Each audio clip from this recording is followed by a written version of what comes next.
നമസ്കാരം. കേക്ക് മുറിക്കൽ ചടങ്ങിനിടെ വരൻ പ്രകോപിതനായി കേക്ക് വലിച്ചെറിഞ്ഞതിനെ തുടർന്ന് വിവാഹം മുടങ്ങി. ഈ സംഭവത്തിന്റെ ദൃശ്യങ്ങൾ സാമൂഹിക മാധ്യമങ്ങളിൽ വൈറലായിരിക്കുകയാണ്. നടന്ന വിവാഹ ചടങ്ങിനിടെയുണ്ടായ അപ്രതീക്ഷിത സംഭവമാണ് വലിയ ചർച്ചകൾക്ക് വഴിവെച്ചിരിക്കുന്നത്. സാധാരണഗതിയിൽ സന്തോഷത്തോടെ നടക്കുന്ന കേക്ക് മുറിക്കൽ ചടങ്ങ് വഴക്കിലും ഒടുവിൽ വിവാഹം മുടങ്ങുന്നതിലും കലാശിക്കുകയായിരുന്നു. ദമ്പതികൾക്ക് ചുറ്റും ബന്ധുക്കളും സുഹൃത്തുക്കളും ഫോട്ടോഗ്രാഫർമാരും തിങ്ങി നിറഞ്ഞിരിക്കുന്നതിനിടെയാണ് നാടകീയ രംഗങ്ങൾ അരങ്ങേറിയത്. കേക്ക് മുറിക്കുന്നതിന് മുൻപ് ഐസിംഗ് ചെയ്യുന്നതിനിടെ വരൻ സ്വന്തം വിരലുകൊണ്ട് അല്പം ഐസിംഗ് എടുത്ത് രുചിച്ചു. വധുവിന് നൽകുന്നതിന് മുൻപ് വരൻ സ്വയം കഴിച്ചത് വധുവിനെ ചൊടിപ്പിച്ചു. അവർ ഉടൻ തന്നെ വരന്റെ പ്രവൃത്തിയെ ചോദ്യം ചെയ്യുകയും അതൃപ്തി പ്രകടിപ്പിക്കുകയും ചെയ്തു. ഇതോടെ പ്രകോപിതനായ വരൻ എല്ലാവരെയും ഞെട്ടിച്ചുകൊണ്ട് മേശപ്പുറത്തിരുന്ന കേക്ക് താഴേക്ക് വലിച്ചെറിയുകയായിരുന്നു. കേക്ക് നിലത്ത് വീണ് ചിതറിയോടെ അതിഥികളും ഫോട്ടോഗ്രാഫർമാരും സ്തംഭിച്ചുപോയി. നിയന്ത്രണം വിട്ട വധു ചടങ്ങിൽ വെച്ച് പൊട്ടിക്കരയുകയും വിവാഹവേദിയിൽ നിന്ന് ഇറങ്ങിപ്പോവുകയും ചെയ്തു. പിന്നാലെ വരനും വേദിയിൽ നിന്ന് ഇറങ്ങിപ്പോകുന്ന ദൃശ്യങ്ങളും വീഡിയോയിലുണ്ട്. ഈ സംഭവത്തോടെ വിവാഹം മുടങ്ങിയതായാണ് റിപ്പോർട്ട്. എക്സ് പ്ലാറ്റ്ഫോമിൽ പങ്കുവയ്ക്കപ്പെട്ട ഈ വീഡിയോ ഇതിനോടകം 3 ദശലക്ഷത്തിലധികം ആളുകൾ കണ്ടുകഴിഞ്ഞു. വീഡിയോയ്ക്ക് താഴെ വലിയ രീതിയിലുള്ള ചർച്ചകൾ നടക്കുന്നുണ്ട്. ഈ കാണുന്ന ദൃശ്യം കേക്ക് ഒരു അല്പം ഭർത്താവ് രുചിച്ചു എന്നതിൻ്റെ പേരിൽ ആ വിവാഹ ദിവസത്തിൻ്റെ അന്ന് തന്നെ വിവാഹം മുടങ്ങുകയാണ്. ഭർത്താവ് കേക്ക് വലിച്ചെറിയുന്നു, വധു പിരിഞ്ഞു പോകുന്ന വല്ലാത്തൊരു രംഗം. പ്രിയമുള്ളവരെ, നാം ഗൗരവത്തിൽ മനസ്സിലാക്കേണ്ടത് വിവാഹ ജീവിതത്തിൻ്റെ ഏറ്റവും വലിയ ബർക്കത്ത്, വിവാഹ ജീവിതത്തിൻ്റെ ഏറ്റവും വലിയ സന്തോഷം വിട്ടുവീഴ്ച ചെയ്യുക എന്നുള്ളതാണ്. പരസ്പരം വിട്ടുവീഴ്ച ചെയ്യുക എന്നുള്ളതാണ്. അതാണ് വിവാഹ ജീവിതം എന്നുള്ളത്.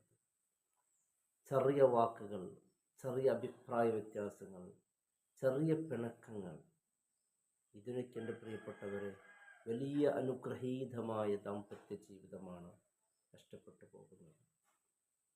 എത്രയോ കുടുംബങ്ങൾ ഇന്ന് തലാഖിൻ്റെ വക്കിൽ നിൽക്കുന്നതും പലരും തലാഖ് ചൊല്ലി പരസ്പരം പിരിഞ്ഞു നിൽക്കുന്നതും ചെറിയ ചെറിയ കാരണങ്ങളാണ്. ഞാൻ ഖത്തീബായി ജോലി ചെയ്യുന്ന മഹല്ലത്ത് ഒരുപാട് വിവാഹം പ്രശ്നങ്ങൾ, ത്വലാഖുകൾ, ഒരുപാട് പ്രശ്നങ്ങൾ പരിഹരിച്ച കൂട്ടത്തിൽ കൂടുതലും ചെറിയ ചെറിയ കാരണങ്ങൾക്ക് വേണ്ടിയാണ് ത്വലാഖ് നടന്നത്. ചെറിയ വിഷയങ്ങളാണ്, സെക്കൻഡുകളെ വിഷയങ്ങൾക്ക് വരെ ത്വലാഖ് നടന്നിട്ടുണ്ട്. ഭർത്താവ് ബാത്റൂമിൽ പോയതേ ഉള്ളൂ, പിന്നെ വന്ന് പിണക്കായി. ഭർത്താവിൻ്റെ മൊബൈലൊന്ന് പരിശോധിക്കുമ്പോൾ എന്തോ ഒന്ന് കണ്ടുപോയി, അതോടൊപ്പം പിണങ്ങ തുടങ്ങി. പ്രിയപ്പെട്ടവരെ, ഈ പിണങ്ങുന്നത് വലിയ ഒരു കഴിവുള്ള കാര്യമാണ്, ഭയങ്കര സംഭവമാണെന്നാണ് ചില ആൾ വിചാരിച്ചത്. അത് ഞാൻ വലിയ ശക്തനാണെന്ന് തെളിയിക്കാനുള്ള ഒരു വഴിയാണ് എന്നാണ് ചില ആൾ വിചാരിക്കുന്നത്. തൻ്റെ ശക്തി പ്രകടിപ്പിക്കാൻ ഞാൻ ആരാണ് എന്ന് കുടുംബത്തിനും നാട്ടുകാർക്ക് കാണിക്കുന്ന ഒരു ആയുധമാണെന്നായി പിണക്കങ്ങളെന്ന് വിചാരിച്ചു.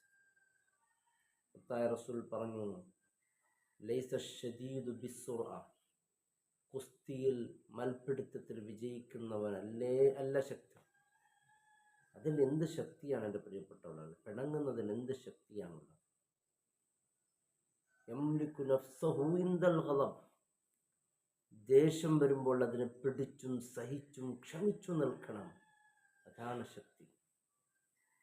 പൊരുത്തണമെന്ന് പറഞ്ഞാൽ നേരെ പോയി അവനെതിരെ വാളെടുക്കലോ അല്ലെങ്കിൽ അടിക്കലോ പിണങ്ങളോ അതൊന്നും അല്ലല്ലോ. യംലികു നഫ്സഹു ഇൻദൽ ഗളബ്, ദേഷ്യം വരുമ്പോൾ പിടിച്ചു നിൽക്കണം. നമ്മെ വഴക്ക് പറയും, നമ്മെ മോശമായത് പറയും, നമ്മളെ ചീത്ത പറയും.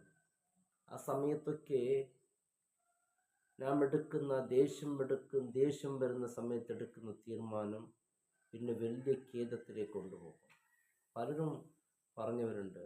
ഈ അടുത്ത് ഒരു ഹാസന ഭാഗത്തൊരു സഹോദരൻ വിളിച്ചു പറഞ്ഞു, ഉസ്താദേ, എൻ്റെ മുമ്പത്തെ ഭർത്താവ് എനിക്ക് വേണം. രണ്ടാമത്തെ വിവാഹം കഴിഞ്ഞിരിക്കുകയാണ്. രണ്ടാമത്തെ വിവാഹം കഴിഞ്ഞ് ആ വിവാഹത്തിൻ്റെ ആ ഭർത്താവിന് എനിക്ക് വേണ്ട, മുമ്പ് കല്യാണം കഴിഞ്ഞ ഭർത്താവ് എനിക്ക് വേണം. കാരണം എന്താ പറയുക, ഈ ഭർത്താവിന് വിവാഹം കഴിഞ്ഞ് സുഖിച്ച് ജീവിക്കാമെന്ന് വിചാരിച്ചതാണ്. ഇത് അതിനേക്കാൾ പിണക്കമാണ്. മുമ്പത്തെ ഭർത്താവ് ഇങ്ങനെയുള്ള നല്ല മനുഷ്യനാണ്. മുമ്പത്തെ ഭർത്താവിനെ ഒഴിവാക്കിയെന്നാണ്, ചെറിയ ചെറിയ പിണക്കത്തിനാണ് ഇവർ തന്നെ ഒഴിവാക്കി. ഇപ്പോൾ അവനെ വേണമെന്നാണ് പറയുക. അവനാണെങ്കിൽ വേറെ വിവാഹം കഴിഞ്ഞിട്ടുണ്ട്. അപ്പോൾ വേറെ വിവാഹം കഴിഞ്ഞിട്ടുണ്ടല്ലോ, പിന്നെന്തിനാണ് വേറെ വിവാഹം കഴിഞ്ഞാൽ പ്രശ്നമാണ്. 2-3 വിവാഹം കഴിക്കുന്ന എത്ര പുരുഷന്മാരുണ്ട്.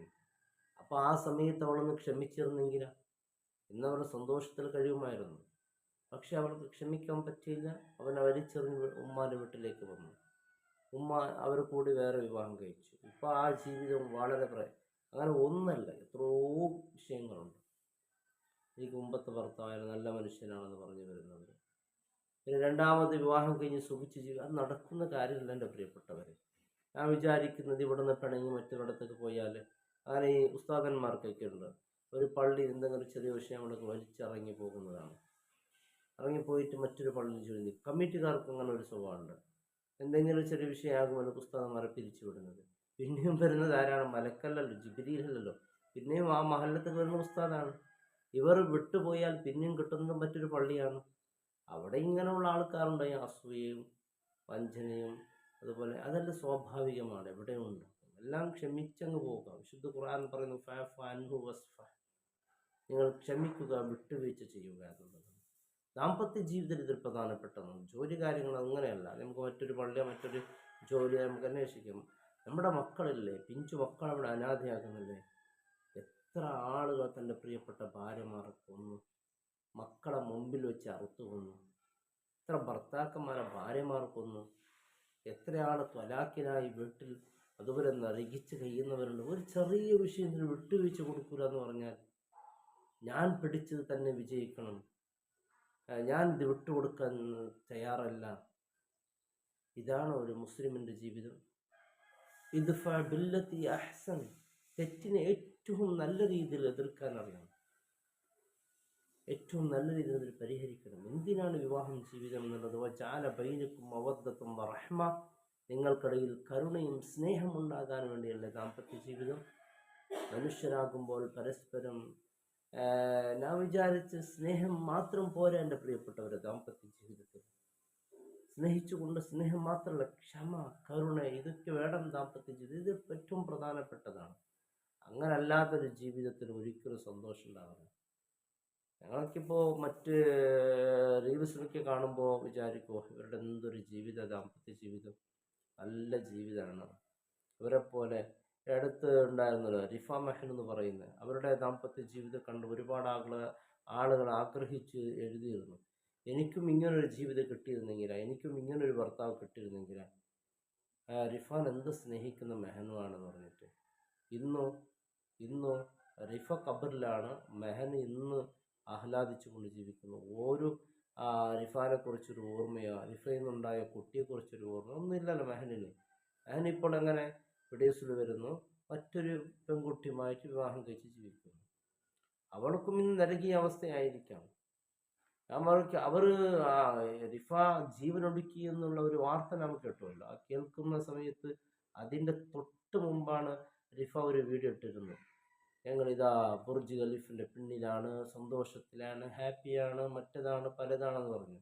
കുറച്ച് കഴിഞ്ഞ് നോക്കുമ്പോൾ അവൾ ജീവനൊടുക്കുന്നുണ്ടായിരുന്നു. അത്രയേ ഉള്ളൂ. ഭാര്യ ദേശത്തിൽ പറഞ്ഞു, ഞാൻ ജീവനൊടുക്കും, എന്നോട് പിണങ്ങിയാണ്. അപ്പോൾ ഭർത്താവ് കയറ് കൊടുത്തതാ ജീവനൊടുക്കും. അവിടെ പോയി ജീവനൊടുക്കി തീർന്നു. ഇതെന്താ അമ്മായിൻ്റെ വീട്ടിലേക്ക് ഒരു തിരിച്ചു വരുന്ന കാര്യമാണോ ഈ ജീവനൊടുക്കുക എന്ന് പറഞ്ഞാൽ? ആ സമയത്ത്, ആ ദേഷ്യം വരുന്ന സമയത്ത് ഒന്ന് ക്ഷമിച്ച് പിടിച്ചു നിന്നിരുന്നെങ്കിലാ സന്തോഷ സമയത്ത് നൽകുന്ന വാഗ്ദാനങ്ങളും ദേഷ്യം വരുന്ന സമയത്ത് എടുക്കുന്ന തീരുമാനങ്ങളും വലിയ ഖേദത്തിലേക്ക് എത്തിക്കും. ഇന്നിവിടെ അനാഥയായതാണ് ആരാണ്? ആ പിഞ്ചു കുട്ടിയല്ലേ. റിഫ ഖബറിൽ പോയി. റിഫയുടെ പൊന്നുമൊരിക്കലും ഉമ്മയും ഇല്ല, ഉപ്പയും ഇല്ല, രണ്ടാളുമില്ല. രണ്ടാൾ നഷ്ടപ്പെട്ടു. ആ പിഞ്ചു കുഞ്ഞിക്ക് ആ ഉമ്മയെ ചോദിച്ച് കരയുന്നുണ്ട്. ആ സ്നേഹം നൽകുന്ന ഉപ്പയുമില്ല, ഉപ്പയെ നഷ്ടപ്പെട്ടു. ഉപ്പന് തിരിച്ചു വരുമോ വീട്ടിലേക്ക്? ഉപ്പാക്കെതിരെ കേസും പറയുന്നത് നടക്കുന്നുണ്ട്. ആ സമയത്ത് നാം ഒരു ഭർത്താവിന് വേണ്ടിയുള്ള ഭർത്താവിനെ കണ്ടിട്ട് അള്ളാഹു നമ്മളെ സൃഷ്ടിച്ചതൊന്നുമല്ലല്ലോ. ചില ജീവിതത്തിലെ പ്രയാസങ്ങൾ വരുമ്പോൾ എൻ്റെ പ്രിയപ്പെട്ടവരെ, ജീവിതം അള്ളാഹു നമുക്ക് നൽകിയ വലിയൊരു അനുഗ്രഹമാണ്. പ്രശ്നങ്ങളൊക്കെ ചെറുതാണ്. ജീവിതത്തിൻ്റെ മുമ്പിൽ പ്രശ്നങ്ങൾ ഒന്നുമേ അല്ല. പ്രശ്നങ്ങൾ വന്നുകൊണ്ടേയിരിക്കും. ചെറിയ ഒരു കേക്ക് ഇങ്ങനെ മുറിക്കാണ്, അതിങ്ങനെ രുചിച്ചു എന്നതിൻ്റെ പേരിൽ കണക്കാണ്. വലിയ ലക്ഷക്കണക്കിന് രൂപ ചെലവഴിച്ചൊരു വിവാഹം അന്ന് തന്നെ മുടങ്ങിപ്പോകുന്നത് എത്ര നഷ്ടങ്ങളാണ് അവിടെ സംഭവിച്ചത്. ചെറിയ ഒരു പിണക്കം ഒന്ന് ക്ഷമിച്ചു കൊടുത്തിരുന്നെങ്കിലോ. എൻ്റെ പ്രിയപ്പെട്ടവരെ, വിവാഹ ജീവിതത്തിൻ്റെ ഏറ്റവും വലിയ ബർക്കത്ത് ഓർത്തു വെക്കണം. വിട്ടുവീഴ്ച ചെയ്യുന്നതിലും ക്ഷമയും കരുണയിലുമാണ്. കേവലം ഒരു സ്നേഹത്തിൽ മാത്രമല്ല. അങ്ങനെ വിചാരിക്കുന്നുണ്ട്. അല്ലാഹു റബ്ബ് സുബ്ഹാനഹു വ തആല നമ്മളെല്ലാവരുടെ ദാമ്പത്യ ജീവിതത്തിൽ സന്തോഷവും ഖൈറും റാഹത്തും അല്ലാഹു നൽകി അനുഗ്രഹിക്കട്ടെ. അസ്സലാമു അലൈക്കും വറഹ്മത്തുള്ളാഹി